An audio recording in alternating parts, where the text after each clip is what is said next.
pour sortir de ma digression, moi je voulais faire un bouquin face à Zemmour pour lui parler de tous les sujets dont il ne parle pas.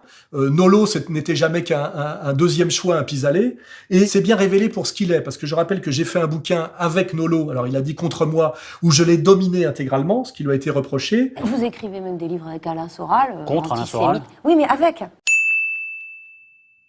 Je me suis pris un procès par la bande par Pierre Berger. Le livre a été interdit par décision de justice pour 3 phrases qui parlaient de la PMA et de la GPA d'ailleurs, alors que le sujet était beaucoup plus sérieusement la question de la nation, du fascisme, de l'antifascisme, etc.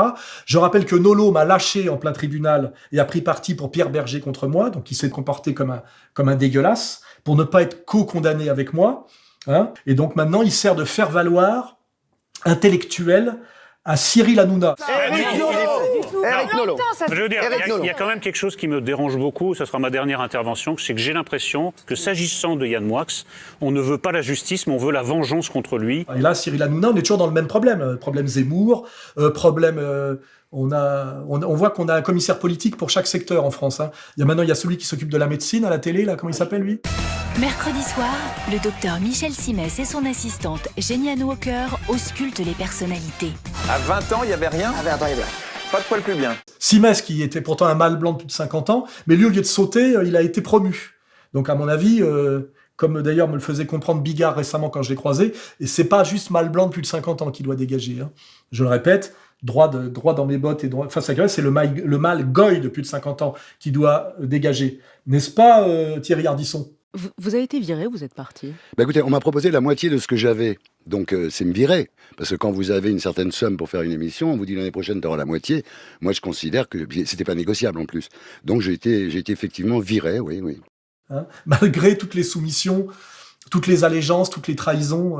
Voilà. Mais c'est-à-dire, c'est normal. Quand vous vous comportez comme une pute, le macro vous traite comme une pute. C'est-à-dire que quand vous rentrez d'avoir fait le trottoir, il vous dérouille parce que vous ne rapportez pas assez d'argent. Un coup de cintre, il faut lire Iceberg Slim, hein, Pimp, très bon livre sur le sujet, et il vous renvoie sur le trottoir. Hein, voilà. Est-ce que je t'ai autorisé à parler ? Quand je te dis d'aller vendre ton cul, t'obéis ? T'aimes pas bosser sous la pluie ? J'en ai rien à foutre que tu te les gèles, que tu te mouilles ou que tu prennes feu. Je veux que tu me rapportes mon putain de blé.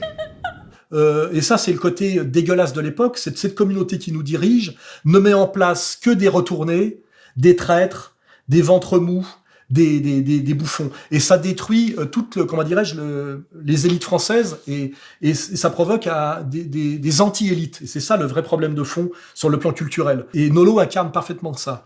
D'ailleurs, je pense que récemment, il s'est fait remettre à sa place par Doc Gynéco. Mais de quoi que je t'ai dit quoi ? Mais écoute, Doc. Mais dis, Viens de raconter, arrête maintenant. Mais dis quoi ? Mais pourquoi tu me parles comme ça ? Qu'est-ce qui te permet d'oser monter le ton et de me parler de cette façon ? Qui es-tu ?